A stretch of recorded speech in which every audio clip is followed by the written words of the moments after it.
भारत के सभी राज्यों की खबर SNS न्यूज चैनल पर, खबर जो आपको रखे सबसे आगे।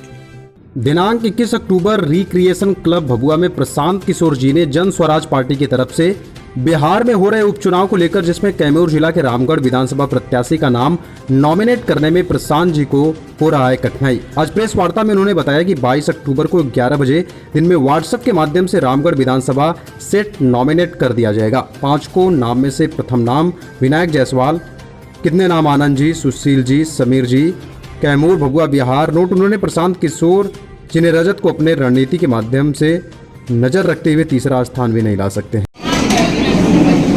नमस्कार करने के बाद फिर आप कुर्सी उठिए, अब तो एडजस्ट करना शुरू कर दें। सबसे पहले तो मेरी जाने के लिए हम माफी चाहते हैं। जैसा कि आपको पता है, बाई इलेक्शन की घोषणा हुई है और जन स्वराज की ओर से चारों विधानसभा चुनाव क्षेत्रों में जन स्वराज के प्रत्याशी जो आधिकारिक रूप से दल की ओर से चुनाव लड़ेंगे उसकी घोषणा की जा रही है। पहले 3 विधानसभा क्षेत्रों में जन स्वराज ने सबसे पहले अपने उम्मीदवारों की घोषणा की है।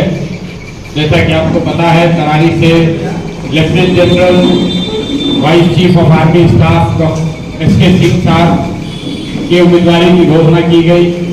उसके बाद मेलागंज से प्रोफेसर खिलाफत हुसैन साहब जन स्वराज के उम्मीदवार हैं और इमामगंज से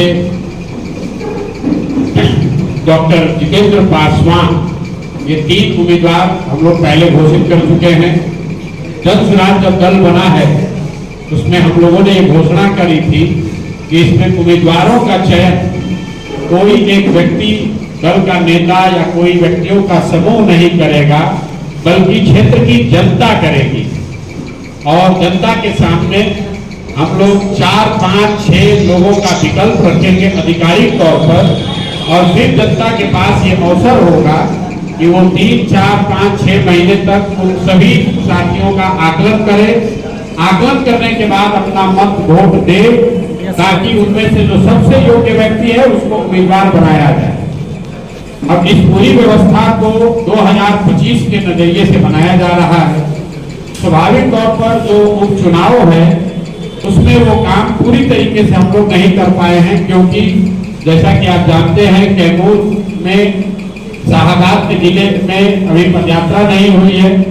जन स्वराज का संगठन आधिकारिक तौर पर नहीं बना है, हालांकि हजारों लोग जन स्वराज से जुड़े हुए हैं, लेकिन आधिकारिक तौर पर यहाँ पर हम लोगों की का जो संगठन है वो नहीं बना है। इसलिए जो आप देख रहे हैं पिछले 2-3 दिनों से जो राय विचार हम लोग कर रहे हैं, जो लोगों से मशवरा कर रहे हैं, उसमें थोड़ा समय लग रहा है। लेकिन मेरा अपना मानना है कि निर्णय में देरी होनी चाहिए, लेकिन गलत निर्णय नहीं होना चाहिए, निर्णय सही होना चाहिए। एक बात जो मैंने वादा करा है बिहार के गांव-गांव में जाकर लोगों से, कि चाहे कुछ भी हो जाए, चुनाव जीते या हारे, जन स्वराज समाज में जो सही व्यक्ति है उसी को चुनाव लड़ाएगा। किसी भी हालत में गलत व्यक्ति को चुनाव नहीं लड़ाया जाएगा। और जैसा कि आप जानते हैं, सामाजिक राजनीतिक जीवन में एक जिसका भी नाम आता है उस पर सबकी सहमति बनने में, उनके बारे में हर पहलू को जांचने परखने में थोड़ा समय लगता है। आधिकारिक तौर पर 4 साथियों का नाम रामगढ़ विधानसभा क्षेत्र के लिए चला है। वो चारों साथी हमारे साथ बैठे हुए हैं। नुआव के विनायक जायसवाल जी जो जन स्वराज में जुड़ने वाले पहले कुछ साथियों में रहे हैं और जन स्वराज के बात को, परिकल्पना को नुआव और उसके अगल बगल के क्षेत्रों में घर घर पहुंचाने में इन्होंने बहुत बड़ा योगदान किया है।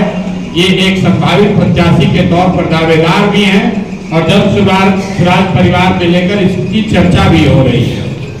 दूसरे जो संभावित प्रत्याशी हैं वो समीर भाई हैं, जो हमारे बगल में बाएं साइड बैठे हुए हैं।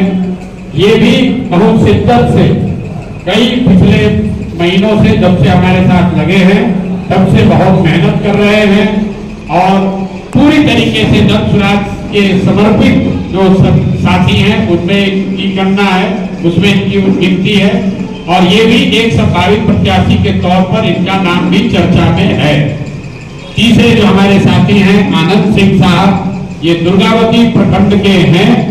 बहुत लंबे समय तक इन्होंने राजद की राजनीति करी है और जब मैं मधेपुरा में पैदल चल रहा था वहां पर कैंप में आकर इन्होंने अपने साथियों के साथ जन स्वराज जुड़ने की बात कही। उसके बाद से दुर्गावती प्रखंड में कई जगहों पर और दुर्गावती प्रखंड के बाहर भी बहुत मेहनत से जन स्वराज को दुर्गावती प्रखंड में जो लोग जानते समझते हैं उनमें एक बहुत बड़ा वर्ग है जिसमें आनंद जी का सहयोग है, आनंद जी के प्रयास का असर है।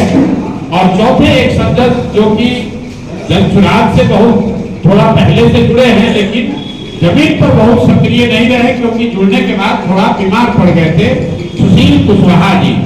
सुशील कुशवाहा भी यहाँ पर उनका जो क्षेत्र है वो रामगढ़ विधानसभा क्षेत्र के बगल का है। तो जन स्वराज की जो एक परिकल्पना है कि नहीं उस क्षेत्र का ही आदमी लड़ेगा, उस नजरिए से कुछ लोगों का ये सवाल भी है कि भैया आप तो कहें कि लोकल आदमी ही लड़ेगा तो फिर सुशील कुशवाहा जी का नाम क्यों चल रहा है? उसकी दो वजह।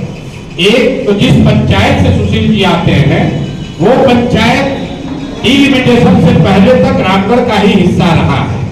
डिलिमिटेशन में उस पंचायत को रामगढ़ से अलग करके दूसरे विधानसभा में मोहनिया में डाला गया है।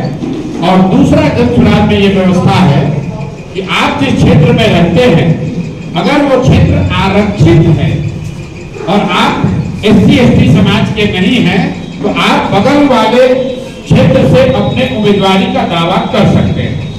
इन 4 उम्मीदवारों के साथ एक और दलित साथी का नाम भी कंटेंशन में है क्योंकि जन स्वराज की जो व्यवस्था है उसमें हम लोगों ने ये कहा है कि अनारक्षित सीटों पर भी अगर कोई समाज